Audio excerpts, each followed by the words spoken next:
Thank you for joining us today. I'm Ari Cicurel, JINSA's Assistant Director of Foreign Policy. Today, we will be discussing a wave of Iran-backed attacks on commercial vessels and harassment of U.S. Navy ships in Middle Eastern waters. For this discussion, I'm happy to be joined by two experts with extensive experience dealing with maritime issues in the Middle East. Retired Vice Admiral Mark Fox is the former Deputy Commander of U.S. Central Command. He served as Commander of U.S. Naval Central Command, U.S. Fifth Fleet, and the Combined Maritime Forces.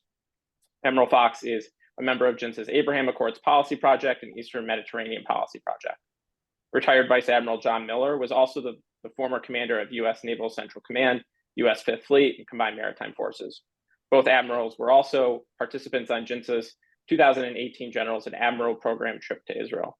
As always, you can find the latest information and analysis that JINSA has produced at jinsa.org, including daily updates on the Israel-Hamas war that we produce each weekday. If you have any questions throughout the discussion, please submit them through Zoom. Admiral Fox, I'll start with you. Why are Middle Eastern waters important to the United States? What could the lack of freedom of navigation through Middle Eastern waters mean to global commerce? And I see that Ethan has added a map that we're now screen sharing. If you could walk us through what we're seeing in the map. Well, first of all, the reason that there's a global economy is because of the free movement of goods and services around the globe. So we are a maritime nation, and the world economy depends on the free movement of goods and services around the globe. In particular, there are choke points. In the Middle East, you've got the Suez Canal up in the northwest portion of that, the left illustration, and you've got Bab el-Mandeb down there close to the near Djibouti, Yemen over there on the Saudi peninsula, Eritrea, and pretty narrow. There's another choke point that's the Strait of Hormuz over there with the entry into the Persian Gulf. So anytime you have choke points, that means that people with malevolent intent have more opportunity to impact the movement of those ships. And as we know, the Houthi government, whatever it is, has announced, kind of in solidarity with the Gaza attack on Israel, excuse me, to now stop ships that they say are either going to or coming from Israel. What I wanted to kind of illustrate here is the volume of shipping. There is an enormous number of ships that are underway at any given time, and the Houthis, rather glib, we're going to stop or shoot or engage or prevent any ships that are going to or from Israel. The targeting problem is a pretty challenging one, even for people who know what they're doing. And we certainly have seen a lot of malevolent kind of activities coming out of Yemen, threatening the maritime domain there in the Red Sea and the Gulf of Aden. Thank you. Admiral Miller, where have Iran and the Houthis been conducting their maritime aggression? Admiral Fox touched on this, but then what type of aggression and attacks do they conduct? Well, let's start with Iran and understand that they've been conducting malign activity in the maritime environment virtually since the beginning of the revolution, certainly to a very greater extent over the last decade and a half. But it goes all the way back, if you will, to the tanker wars in the late 1980s, where the United States was forced to reflag Kuwaiti tanker vessels so that they could sail freely through the Arabian Gulf and through the Strait of Hormuz. And so the Iranians have a long history of harassing shipping, whether it be U.S. warships transiting in and out of the Arabian Gulf, whether it be U.S. or coalition warships that are operating within the Gulf, and in many cases, operating against merchant shipping in the Gulf, and in some cases, actually seizing vessels illegally, acting as pirates, in as much as an actual nation state can act as a pirate, where they seize vessels that are transiting into or out of the Strait of Hormuz. They plant limpet mines on merchant vessels that are conducting innocent passage in support of the global economy that Admiral Fox was talking about. So the Iranians have a long history of this. The Houthis have a shorter history, but they have a history of trying to impact and in some cases prevent shipping through the Bab el-Mandeb Strait at the bottom part of the Red Sea and into the Gulf of Aden and subsequently the Arabian Sea. When we think about these choke points, there's the three that Admiral Fox mentioned. I'd add a fourth that's essential to the trade that goes in and out of the Middle Eastern region, and that's the Strait of Malacca, which delineates the water between the Indian Ocean and the Pacific Ocean. So oil or petrol products or anything that is transiting from the Middle East to the Pacific or from the Pacific into the Indian Ocean and into the Middle East has to go through the Strait of Malacca. All of that functions like a gigantic plumbing system. And if you have a clog in any one of these choke points, then it gums up the works everywhere. So what we've seen of late out of the Houthis is particularly aggressive activity where they are either firing missiles or sending surface vessels, or they're sending drones, or they're actually taking ships. And when you look at the methodology that they use with their drones, with their takedown of ships, it looks remarkably like activity that the Iranians and the IRGC has been doing for years. And so what we learn from this, from watching this, is that the Houthis have taken the playbook from the Iranians, along with, I think, a substantial amount of assistance, both material assistance in terms of hardware, but also tactical assistance in terms of tactics, techniques, and procedures, to do the same thing in the Bab el-Mandeb Strait as the Iranians have been doing for decades in the Strait of Hormuz and in the Arabian Gulf. Both of those activities, whether they take place in the Arabian Gulf or they take place in the Red Sea, are malevolent activities that threaten our ability to continue to have a free and open global commerce society that's absolutely essential to the global economy. I think that those are excellent points, and certainly that we're seeing the Iranian playbook that played out in the Gulf now in the Red Sea, and also it seems just from my perspective that we're not seeing the Houthis launch single acts of aggression in terms of choosing to launch ships at a boat to seize it or to launch missiles at it. We're seeing a combination of things. In multiple incidents this week, there were repeated attacks against ships, first trying to seize it, then trying to strike it with missiles, some of which that U.S. naval assets intercepted. Admiral Miller, I'll stay with you. Consider, taking into account that they are doing these things, why do you think the Iranian regime and the Houthis have escalated their attacks? What do you think they seek to gain from them? Well, I think from both the Iranian standpoint and then almost by definition from the Houthi standpoint, we see a desire here to horizontally escalate the current unrest that is caused by Hamas's attack on Israel. And so while there's a great deal of focus, as one might expect, on the activities in Gaza and what's happening there, this is an opportunity on the part of Iran acting as the main bad actor, and then through their proxies, and in this case the Houthis, who are quite willing to be proxies in this case, to horizontally expand the conflict and to create disruptions elsewhere that might impact the worldview of what's happening and what's going on in Gaza. And to a certain extent, that kind of activity has a certain degree of success because we're talking about it now. On the other side of that is an opportunity for the United States and willing partners to begin to manage this horizontal escalation in a way that's more beneficial to ourselves, to the global economy, and to the overall effort to finish the hostilities in Gaza. So the Houthis are trying to become part of the problem and expand the problem, And it's the duty of the United States and coalition partners that are willing, who are interested in the continued free flow of commerce, to interfere with the Houthis in their activity and to prevent their ability to horizontally escalate this conflict. As a follow-up, we have a question in. Do you think that the Houthi attacks are part of a broader Iranian-backed war to undermine the Israeli economy? Is that increasingly a part of Tehran's focus? I certainly believe so. You know, Yeah.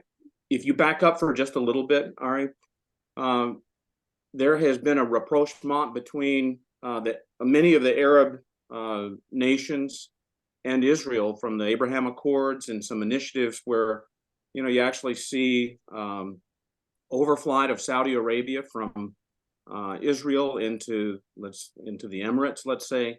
So, and in fact, I think that there was I'm sure there was an Israeli minister level visit that was ongoing with the Saudis just a week or so prior to the 7 October attack in Gaza. So I think this is a very thoughtfully crafted and carefully timed effort to now insert a wedge into the increasing interaction and rapprochement between Israel and many of the Arab nations. And I think Iran is feeling more isolated. But you look at what they've done with Hamas. You look at what they've done with the Houthis, with Lebanese Hezbollah. Iran has been, as Admiral Miller pointed out, they've been the state sponsor of malevolent activity essentially since the Iranian Revolution. All right, if I can add to the point that Absolutely. Admiral Fox just made, which is a great point. I don't think that their activity is completely driven at trying to impact the Israeli economy, although that certainly is one of their goals. I think their goal is broader than that. And I think their goal is to be able to impact the global economy because they can use that as an excuse to try to influence the activity that's going on in the Gaza Strip between Hamas and the Israeli Defense Forces. And so whatever pain that they can inflict or try to inflict anywhere in the world that impacts the global economy is, in their view, I think at least, a cause for pause from the countries that are impacted by any sort of a pause in the global economy. And so I think they have a broader goal here. And I think there's an imperative on the part of nations like the United States that are interested in maintaining the free flow of commerce around the globe to make sure that they're not successful in that sort of activity, whether it's impacting the Israeli economy directly or impacting the global economy writ large. Let's dig into those points a little bit more. The Houthis have said they will attack any ship traveling to Israel. How feasible is it for them to do this? Can the group create an effective blockade on the Red Sea, either with its capabilities to strike any ship or by still instilling a fear that such an attack could occur? Admiral Fox, I'll start with you. Well, one of the reasons I think it's important to look at the volume here, ships file essentially plans like airplanes for airplanes, and they squawk. They've got these transponders, so you can kind of tell what kind of ship or what the name of the ship is from the AIS, the Automatic Identification System. But as you can see, there's still a huge volume here, and sorting out through all of the different pieces and parts. I don't think that the Houthis have been especially effective about being that discriminating to be able to actually stop ships to or from Israel. That said, here's what they're doing. They're creating friction in the world economy. That the insurance rates are going to go up for ships that go through the Strait of Hormuz or through the Strait of Bab el-Mandeb. Or there are going to be people who now choose to go around the south part of Africa and add 10 days, 2 weeks to whatever the voyage was, going back and forth either between Europe and Asia. So what they're doing is they're creating friction with the global economy and also with the what the world, essentially they're gonna create problems and add costs and penalties, if you will, for the trade that's going back and forth between Europe and Asia. Admiral Miller, anything to add on that? I think Admiral Fox has it just right. We've already seen the Israelis have said that they're going to sail ships to and from Israel around the Horn of Africa, which adds a great deal of time and a great deal of cost. So that does have an impact and a negative impact. But to Admiral Fox's point, really, the stress that the Houthis are creating in the southern part of the Red Sea, in the Bab el-Mandeb Strait, affects all of the global shipping that goes through there. And there's several thousand barrels a day of oil that transit both north and south. And so it affects the economies in Europe and it affects the economies in Asia. And there's all sorts of other things, of course, including food and other commodities that are vital, that are all being put under stress because of what the Houthis are doing. And so this is what creates the imperative on the part of all of us who are interested in free and open global shipping to take some sort of action to make sure that the Bab el-Mandeb Strait and all of the other choke points in the world remain free and remain open, and the Houthis are unsuccessful in what they're trying to do.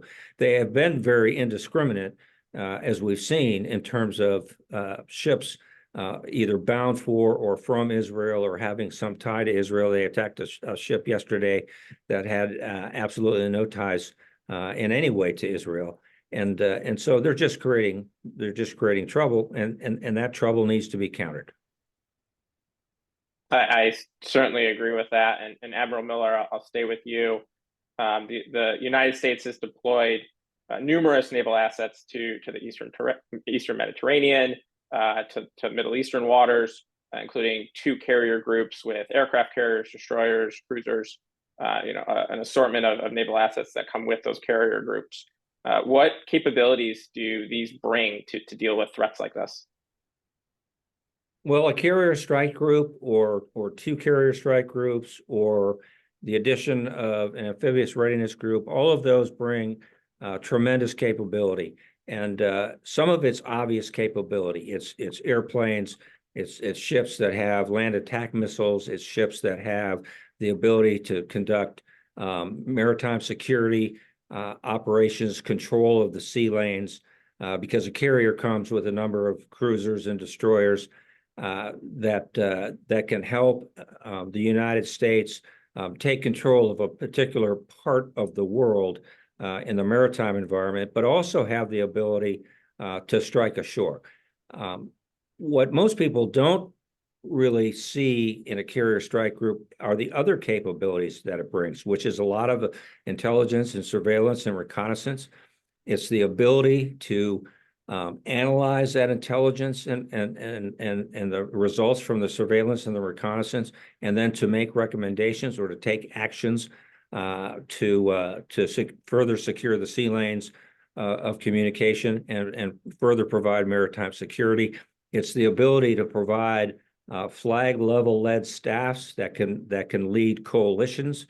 So the various coalition task forces that we see, for example, in the Fifth Fleet Area of Responsibility, a carrier strike group or 2 carrier strike groups bring a tremendous amount of capability in terms of being able to provide the command and control for all of that activity across a very large amount of sea space. Admiral Fox, so with these capabilities in the region, the East Med and the Middle East, why hasn't the deployment of these capabilities been sufficient to build deterrence against the Iranian regime and the Houthis? I would note that former commander of U.S. Central Command, General Frank McKenzie, recently had a quote saying that sometimes you've got to throw a pitch in regards to striking the Houthis. And the lack of U.S. strikes against the Houthis, do you think that greater U.S. military force against Iran-backed groups, including the Houthis, is necessary? Well, the Iranians are the world's best at keeping things just at or below the boiling point. This is in concert with the attacks of Shia militias against U.S. troops in Iraq and in Syria. And so combined with that, what I see is a situation that's just fraught with potential miscalculation, because it takes one lucky shot to hit an American ship, an American base, and then suddenly, at the same time, nobody wants to get into an escalatory tit for tat kind of regime with the Iranians. Now, the U.S. have a bipartisan history of not really responding, in my opinion, as forcefully as we should. We didn't do anything in 1983 against Lebanese Hezbollah, who killed, set off the bomb in the Marine barracks in Beirut in 1983. It was a Reagan administration. We didn't do anything in 1996 with Khobar Towers. We didn't do anything about the coal in 2000. I can go down a long list. When we were in Iraq in the 2000s, there were a lot of Iranian explosively formed penetrators that killed and maimed American troops. So, in my opinion, the U.S. should be more willing to take actions at a time and place that satisfy us. And one of the things that, in my opinion, we've created kind of our own handcuffs, because it's got to be, quote, proportional. Well, at the time, at the scene, it does have to be proportional, but I would say that anytime there are attacks against the United States or our friends, and that we know directly that we can attribute them to the Iranians, then there needs to be some other bad thing that happens that's not necessarily on the scene at the time. There should be consequences for that. And maybe you don't talk about.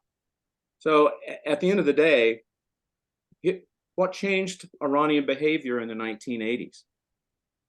Well, we caught them mining, and we sank a number of their vessels in the Gulf. There was a horrible miscalculation, and USS Vincennes, shot down an Airbus with innocent Iranian women and children and people, and civilians on it. A miscalculation.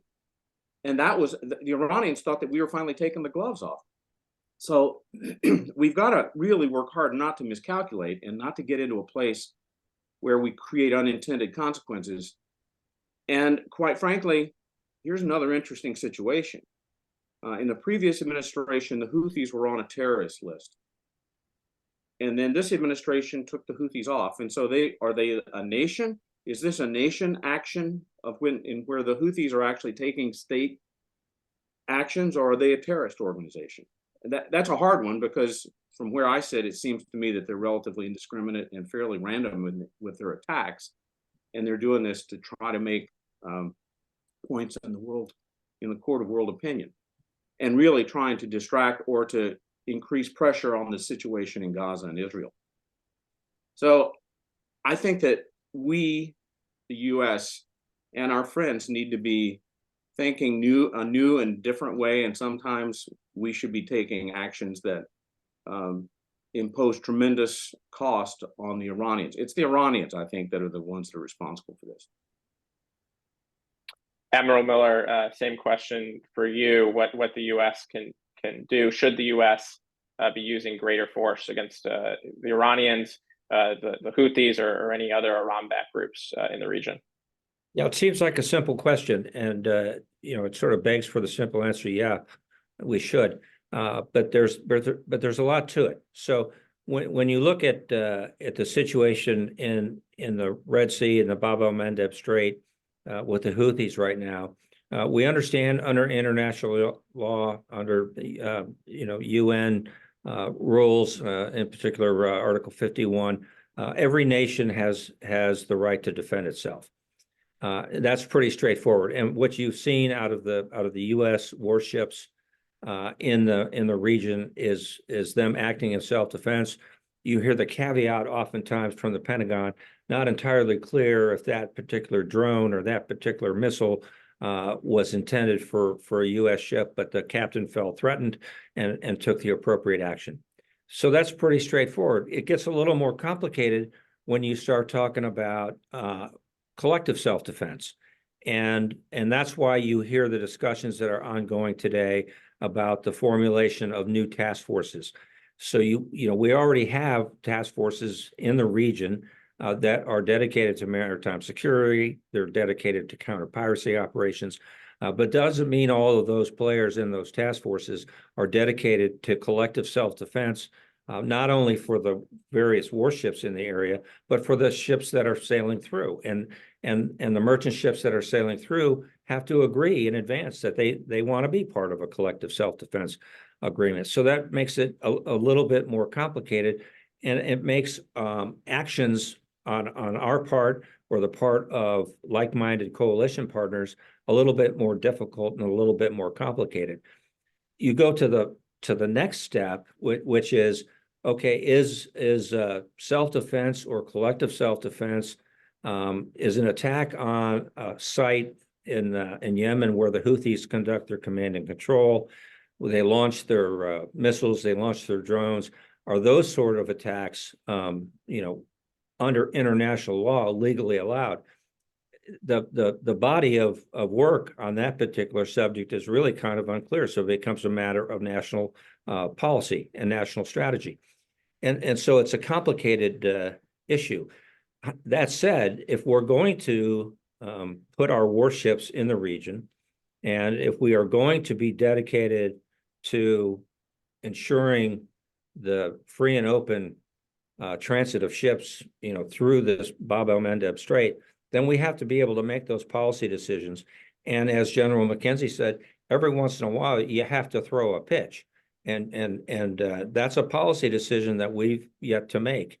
And so we look at these carrier strike groups that have been brought into the area, the additional amphibious readiness groups, the additional Air Force aircraft, that all of that is supposed to show up as a deterrent. But if it just shows up and you don't use it, you're not willing to use it, then you have the situation we have today where we're not deterring anyone. We're not deterring the Houthis, and we're not deterring the Iranians.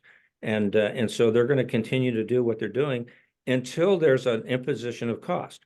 And if you look at the costs that are being paid today, we're shooting SM-2s and expanded Sea Sparrow missiles at about $1 million a pop at $12,000 drones. And so how long can we continue to do that and consider ourselves to be successful? Something for us to think about. Yeah, it certainly seems that the Iranian-backed groups have a cost curve advantage against our missile defense capabilities, and hopefully there'll be ways to bring those down with new innovative systems. I'd remind everyone that they can ask questions using the Zoom functions. Be happy to read those out, as well as Admiral Fox. I'll turn to you. Admiral Miller had just mentioned a number of the task forces that the U.S. Leads and is certainly a part of in the Middle East. Wondering if you could detail what those are and your thoughts on their role in defense of the threats that are ongoing. Well, the Combined Maritime Force, the CMF, is an international, I think they're up to 39 nations now.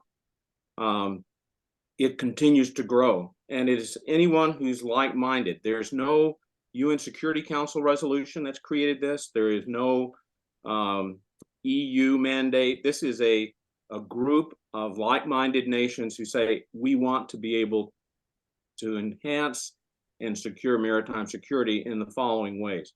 So CTF 150 is a broad maritime security that's focused outside the Gulf. CTF 151 is focused on counter-piracy. That was the Horn of Africa that was off of Somalia for years.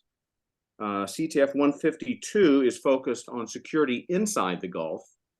And a year ago, April, was the formation of CTF 153, which is focused on maritime security in the Red Sea and the Gulf of Aden. And so each nation can choose which area or what mission they want to participate in, and you never ask somebody to go beyond their rules of engagement or their national limits. And so you're aware of the fact that somebody may not be able to go in pursuit into territorial waters off of Yemen if their nation doesn't want that. So you build, that's what these different CTFs, combined task forces, do, is they find a way to exploit the capability and the national permissions, if you will, of the respective members of this CTF to accomplish the mission. And the command and control of that is out of Bahrain, out of the CMF headquarters there in Manama. And it's a remarkable consortium and group of like-minded people. One of the interesting things in particular, navies interact in international water with people all the time. We interact with the Iranians, the IRGC, the IRGCN, because you're on the water. You're both on the water together. So there is a lot more face-to-face interaction on a routine and a daily basis at sea than there is typically when you have ground forces, and air forces are certainly in a different category as well. But that's why you also have international rules of the road and the regulations that dictate how ships behave around each other, and everybody signs up to that and functions together. The US have struck Yemen before. It was back when the quote war on terror was ongoing, and we actually put Tomahawks into Yemen. I think it was in 2009, and but it was we were going after Al Qaeda of the Arabian Peninsula at the time. So Yemen has been ungoverned, and anytime you have ungoverned space, you have the vacuum where malevolent actors will fill it. We saw it in Syria, we saw it in Western Iraq, you see it in Yemen. And so it's a war-torn, famine-ridden land that has been rife. And of course, the Houthis, Shia, are very naturally aligned with Iran. And so Iran has been very effective in kind of supplying and training and equipping, and they've done the same thing with Lebanese Hezbollah. So this kind of all comes back once again to Iran. And Iran, I think, feeling isolated, if you will, as they watch the activities of the Abraham Accords or the going forward. There are people in the Middle East who want to see a greater integration and a greater peaceful coexistence. And this is exactly designed to counter that. So with that, Admiral Miller had previously mentioned the possibility of either a new task force or the convoying of commercial vessels through the Red Sea or other Middle Eastern waterways. Admiral Fox, we had previously done a webinar together, as well as written an op-ed on the possibility of the U.S. deploying Marines on board commercial vessels to deal with a wave of Iranian aggression against those ships over the summer. I'm wondering, Admiral Fox, what your thoughts are on whether that would be a suitable option to the kinds of incidents we've seen recently, keeping in mind it's not just the Arabian Gulf anymore, it's a wider swath of area, as well as what your thoughts are on the merits between convoying or a task force effort through the existing structures, like you mentioned, the CMF, or whether we need a new task force to deal with this very specific threat. Well, truth be told, I'm not a big fan of putting Marines on a bunch of different ships. You think of the logistic challenge of getting the right train. How many Marines do you need on a ship? How are they trained? If it's a civilian ship, who has the right to now say you can use lethal force? There are lots.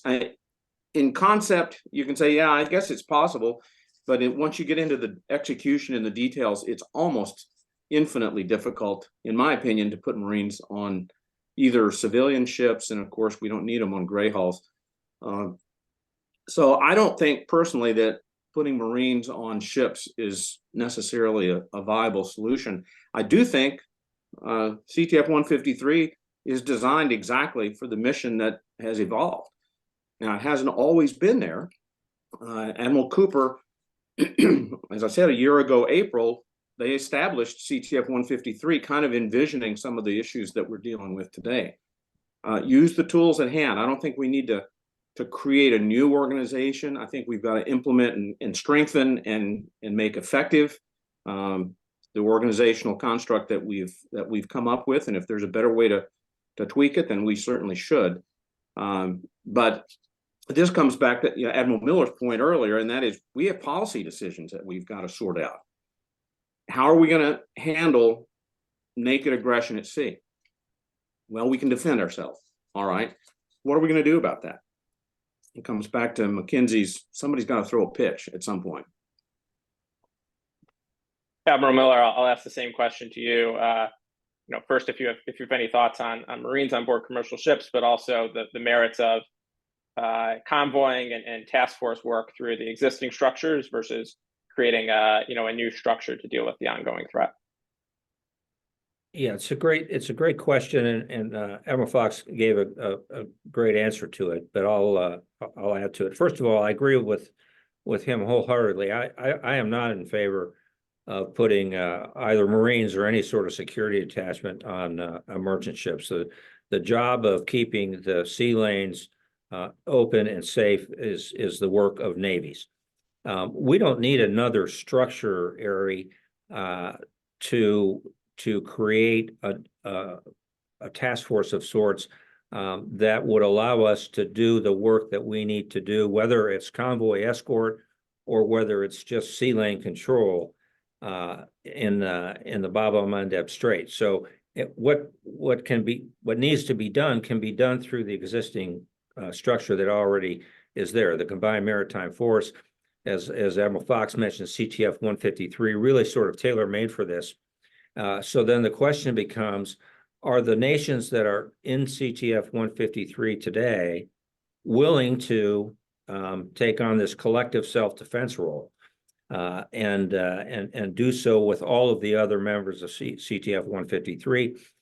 If the answer to that is yes, then you just press forward. If the answer is no, then perhaps some nations leave 153, other nations join it, and you continue with that, or perhaps you just establish a CTF-154 that's purpose suited for this particular situation. But there's no grand change in how we're organized or how Fifth Fleet is organized in that part of the world that allows us to do it. How we maintain control of the sea lanes. Convoys are difficult for a couple of reasons. One is it's very intensive in terms of the number of warships that you need, because you need motherships at either end of it, and then that provide logistic support so that they can escort the ships. The ships that are going through need to be willing to stay in place for a period of time, waiting for a convoy to form up. That's costly for merchant ships at sea. So a convoy sort of operation is manpower and equipment intensive. It's time intensive. What probably works better is just having the ability to maintain the sea lanes so that ships go through whenever they want to go through, and they're not harassed. And if they are harassed, that there are the protocols and the policies in place to be able to defend those ships so that they can get through safely. So we've talked about the U.S. role in regional security, as well as the existence of these task forces. But what exactly could our partners be doing more to help secure regional waters, their regional waters? And what can the U.S. do to encourage them to take those steps? Admiral Miller, I'll start with you. Yeah, thank you. We're already seeing it. The French engaged a Houthi drone the other day, so they're already in the fight just as we are. So alongside with us, We have a long history of cooperation with the French Navy. They're quite capable. There are other partners in the region that are part of CMF, longtime partners in the Combined Maritime Force, such as the UK, the Dutch, countries from Asia, really countries from all around the world that benefit from the trade that goes through the Middle East, whether it's the Red Sea or the Arabian Gulf. So it's a matter of collectively making the agreements that, hey, we're going to keep these sea lanes open. And where we see the stress right now is in Bab el-Mandeb.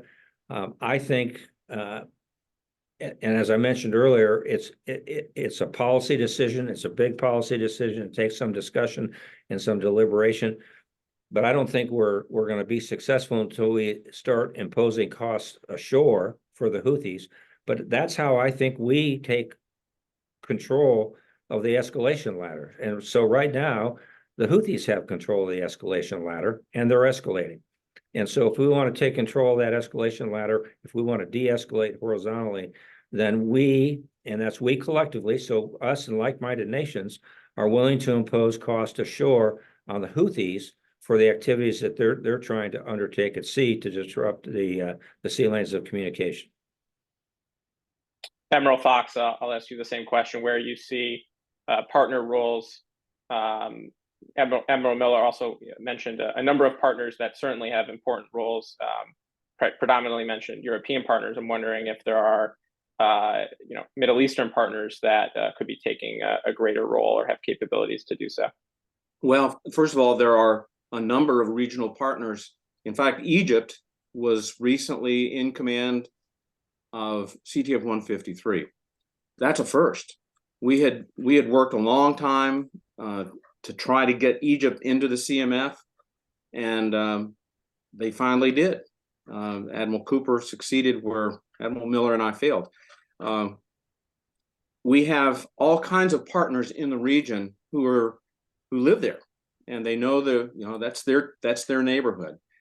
And to the extent that we are able to exploit the capabilities of the Saudis, the Kuwaitis, the Bahrainis, the Emiratis, that's all goodness. Oh, by the way, Israel is now a member of Central Command, in that Central Command area of responsibility. So for the first time ever, in the last few years, there are actually now Jewish IDF, Israeli Defense Force vessels, who have been part of some of these CTFs. And that's, I think, an important point when you think about the touches between staffs and staff officers in liaison. In talking to Admiral Malloy when he was Fifth Fleet, there is some really significant good that comes from now having the opportunity for staff officers who have traditionally just been in the Arab side now have an opportunity to interact with Jewish IDF Israelis. That's another one of the examples that we can point to say there have been some very stunning and positive steps in the region. And I think what's going on right now in Gaza, and then backing out to the larger scope that we've talked about, is Iran's really focused effort to disrupt that. And so I think it's something that needs to continue. We have regional partners that are very good friends and hardworking. And the day to exchange a business card is not the first day of a crisis. And so when we now have these touches all the time and we interact and we get to know their leaders and they get to know us, and then our staff officers get to know the navies, understand the interoperability, there's a tremendous amount of goodness that comes along with that. Not everybody is capable of fielding a carrier strike group. Okay, I got that. But everybody's contribution has meaning, and especially in that region. Admiral Miller, you touched earlier on the considerations for self-defense, collective defense.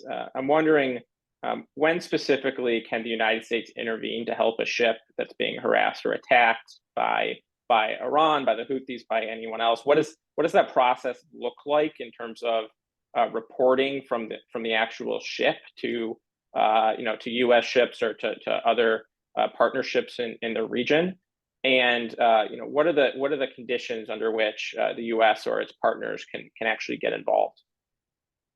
It's a great question, Eric, because a lot of people sort of live under the impression that if the U.S. is in the vicinity of a merchant ship, regardless of the flag or the owner or the composition of the crew or the composition of the cargo that's on the ship, that if a ship is in danger from another country, if it comes under attack, that the U.S. can just come to its aid. That, in fact, is not the case. And the best, most, I think, famous example of that were the Kuwaiti oil tankers during the tanker wars, where when the U.S. wanted to defend Kuwait oil tankers that were transiting through the Arabian Gulf and under threat, we had to reflag those vessels so that we had a legal right to be able to defend those vessels. And so the way the rules are written in international law is, the U.S. can defend U.S. flag ships. It can defend U.S. owned ships. It can defend ships that have U.S. citizens on board. It can defend ships that have cargo that are that the U.S. owns or a U.S. company owns on board. Other than that, unless there's an agreement for collective self-defense from that ship, and really it's from the flag owner, however that ship is flagged, the United States, nor does any other country, have an automatic right to intervene. And so this is where I think a lot of the discussions that we know that are going on in Washington and then around the world today are happening, but aren't necessarily being publicized, is who wants to be under that umbrella of collective self-defense. And so when those countries agree that, yes, if we come under attack and there's an American ship or a Saudi ship or an Emirati ship in the vicinity, we'd like to have that ship help defend us. But those are all things that need to be worked out, and it's difficult to work them out on the fly, which is what we're really trying to do right now, because this is relatively new activity on the part of the Houthis. Let me just add one bit to that, and that is there's the law of the sea, where you always help another mariner in distress. And so there is a discretionary piece to this. I'll give you one example from my time in Fifth Fleet. It was not the Houthis, it was actually a Somali pirate situation with a vessel called the Magellan Star in September of 2010. And the Somali pirates had pirated the Magellan Star. The crew went into their hard space where they were safe, but they were down in the bowels of the ship. And the Somali pirates had control of the ship. And so we're now I'm talking to Admiral Mullen and the National Security Council crowd, the NSC, and there was a question from one of our State Department people saying, we don't have any dog in this fight. We don't have any interest. It's not an American flag ship. It's not American, all of the things that technically. And I was glad that Admiral Mullen was the chairman, and he's also a sailor. And he goes, well, there's this thing called the law of the sea. And if we have the ability to help somebody that's in distress, then it's kind of incumbent on us. So it's a by judgment. If you don't have this kind of construct, that you don't have the agreement with the nations that are flagged, there is a caveat in there that says if there's kind of an emergent situation, you can act. It requires discretion on the part of the seal of the ship if it's an emergency right now to act.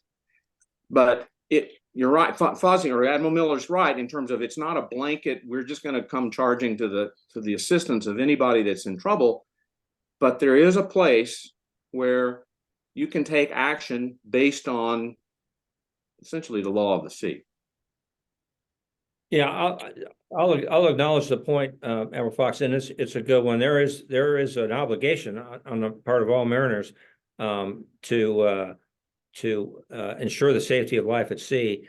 There's also a difference, I think, in international law between the action of state actors. To your earlier point, are the Houthis state actors or not?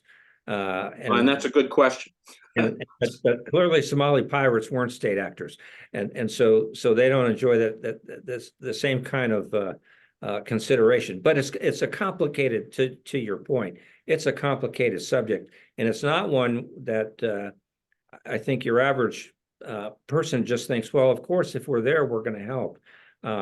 If we're there, we'd like to help, but it's not always clear that we have the authorities to do so.